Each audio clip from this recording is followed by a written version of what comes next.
Hello my dear student, आज अपन बात करेंगे एक और पुली प्रॉब्लम के बारे में।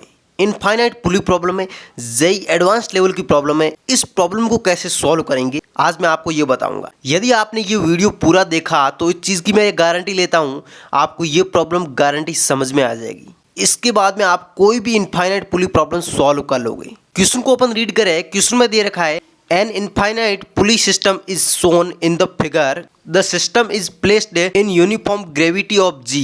The point masses connected to the end of the string are given by m, 2m, 4m, 8m till infinity.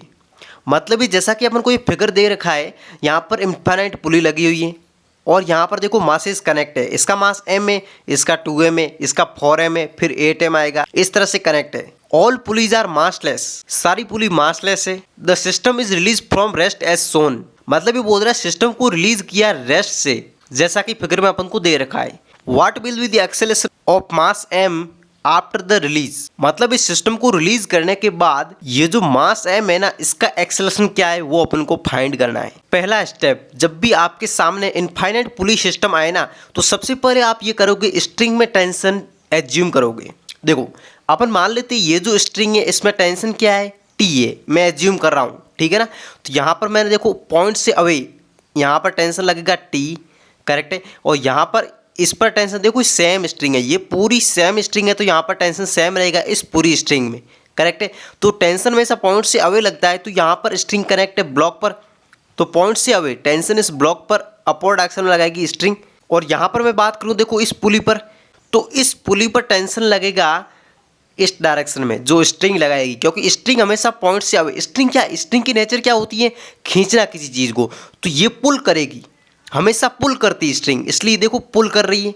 इसकी बात करूं पुली की, तो यहाँ पर स्ट्रिंग कनेक्ट है, तो यहाँ पर इसको पुल कर रही है इस डायरेक्शन में। इसकी बात करूँ तो इस पुली पर टेंशन इस डायरेक्शन में लगेगा जो कि T/2 होगा, और यहाँ पर भी T/2 होगा। ये T/2 क्यों हुआ, इसका भी रीजन है। देखिए क्वेश्चन में अपन को ये चीज़ गिवन है, पुली क्या है, मासलेस है, करेक्ट है। इसका मतलब ये जो पुली है इसका मास क्या है, 0 है।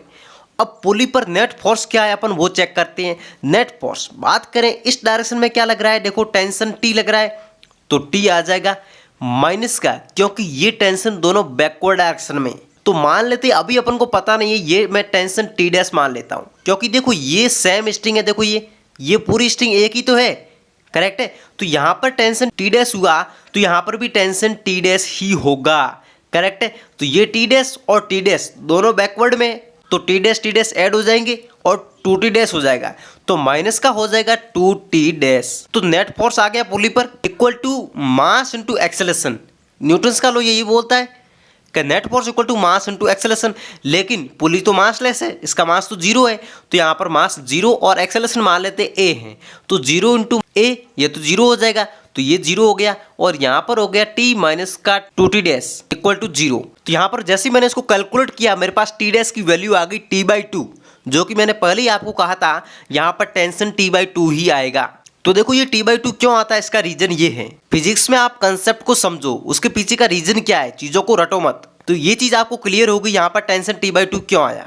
अब यहाँ पर टेंशन T/2, तो ये देखो सेम स्ट्रिंग है, पूरी स्ट्रिंग में टेंशन T/2 ही रहेगा, तो यहाँ पर स्ट्रिंग टेंशन लगाएगी अपवर्ड डायरेक्शन में, क्या हो जाएगा T/2, क्योंकि यहाँ पर पूरी स्ट्रिंग है, क्योंकि एक ही स्ट्रिंग है, ये स्ट्रिंग में टेंशन T/2 है, राइट है। तो इस ब्लॉक पर टेंशन T/2 अपवर्ड में।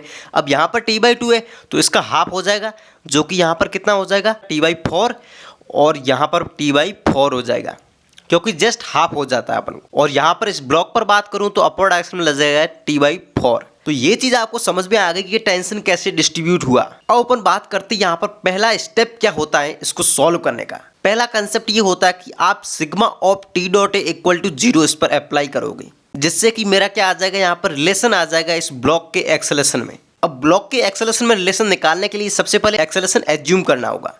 तो मान लेते हैं ये जो ब्लॉक है डाउनवर्ड डायरेक्शन में जा रहा है एक्सेलरेशन a1 से, और ये ब्लॉक डाउनवर्ड में जा रहा है एक्सेलरेशन a2 से, और ये ब्लॉक डाउनवर्ड में जा रहा है एक्सेलरेशन a3 से। मैंने एज्यूम कर लिया। अब मैं यहाँ पर sigma of T dot equal to 0 concept लगा रहा हूँ। तो देखो सबसे पहले इस ब्लॉक की बात करें तो देखो इस पर टेंशन अपवर्ड डायरेक्शन में, लेकिन एक्सेलरेशन डाउनवर्ड में a1, तो दोनों की डायरेक्शन ऑपोजिट है, इसलिए मैं यहाँ पर नेगेटिव ले रहा हूँ। तो यहाँ पर मेरे पास आ जाएगा माइनस का टी डॉट A1। अब मैं इस ब्लॉक की बात करूँ 2m मास के ब्लॉक की, तो यहाँ पर देखो टेंशन अपवर्ड में T/2 है और एक्सेलरेशन इसका भी डाउनवर्ड में A2, तो दोनों की डायरेक्शन ऑपोजिट है, तो यहाँ पर भी नेगेटिव आएगा मेरा माइनस का T/2 डॉट A2। अब इस ब्लॉक की बात करूँ, इस पर भी यही है, टेंशन अपवर्ड में एक्सेलरेशन डाउनवर्ड में, तो यहाँ पर भी नेगेटिव आएगा, तो यहाँ पर भी मैंने इसको नेगेटिव लिख दिया। इस तरह से ये चीज़ें चलती जाएगी और यहाँ पर नेट 0 हो जाएगा। अब इसको मैं कैलकुलेट कर लेता हूँ, तो इसको मैंने कैलकुलेट करी, मेरे पास ये इक्वेशन आ गई। मान लेते ये इक्वेशन फर्स्ट है अपनी। अब मैं इस इक्वेशन को ध्यान से देखूँ तो मैं एक्सेलरेशन कैसे फाइंड करूँ, तो मैं यहाँ पर डायग्राम को ध्यान से देखूंगा, मेरे को एक चीज़ पता चलेगी। मैं यहाँ पर एक इक्वेशन लिख सकता हूँ कि इस ब्लॉक पर नेट फोर्स क्या लग रहा है, equal to mass into acceleration, जो कि न्यूटन का सेकंड लॉ बोलता है। अब देखो, सबसे पहले अपन इस ब्लॉक को ध्यान से देखें तो यहाँ पर देखो टेंशन इस पर अपवर्ड डायरेक्शन में लग रहा है, लेकिन ग्रेविटी इस पर डाउनवर्ड में वेट लगाएगी, जो कि mg होगा। करेक्ट है, इसका मास m है तो mg लगेगा डाउनवर्ड में वेट। तो यहाँ पर मैंने एज्यूम किया इसका एक्सेलरेशन डाउनवर्ड में है, इसका मतलब मेरे हिसाब से mg ज्यादा है, तभी तो ये डाउनवर्ड में ब्लॉक जा सकता है। इसलिए यहाँ पर मेरे पास हो जाएगा नेट फोर्स mg माइनस का टेंशन, क्योंकि टेंशन अपवर्ड में लग रहा है, इक्वल टू मास, इसका मास क्या है m, एक्सेलरेशन A1, तो net force equal to mass into acceleration आ गया।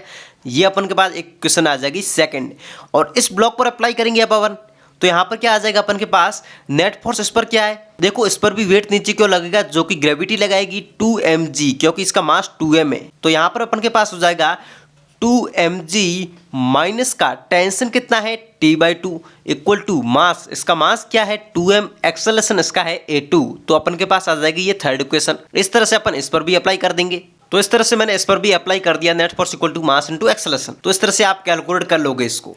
ये चीज़ आई थिंक आपको समझ में आ गई होगी। अब आप यहाँ पर ध्यान से देखो, अपन ने देखो यहाँ पर पहले ये इक्वेशन फाइंड करी थी, अब 3 इक्वेशन अपन के पास और आ गई। तो यहाँ पर मैं क्या करूंगा, इसको सॉल्व कैसे करें, तो अपन क्या करेंगे, यहाँ से सेकंड इक्वेशन से A1 की वैल्यू मिल जाएगी अपन को, और यहाँ से A2 की वैल्यू मिल जाएगी, और यहाँ से A3 की, सबकी वैल्यू निकाल कर इस फर्स्ट इक्वेशन में पुट कर देंगे। तो जैसे मैं यहाँ पर पुट करूंगा तो मेरे पास टेंशन की वैल्यू आ जाएगी। तो अब मैं इसको कैलकुलेट कर रहा हूं। अब आप इसको ध्यान से देखोगे तो मैंने क्या किया, कुल मिला के यहाँ पर A1, A2, A3 की वैल्यू यहाँ पर पुट कर दी। तो मैंने यहाँ पर देखो वैल्यू पुट कर दी, इस तरह से मैंने इसको कैलकुलेट किया।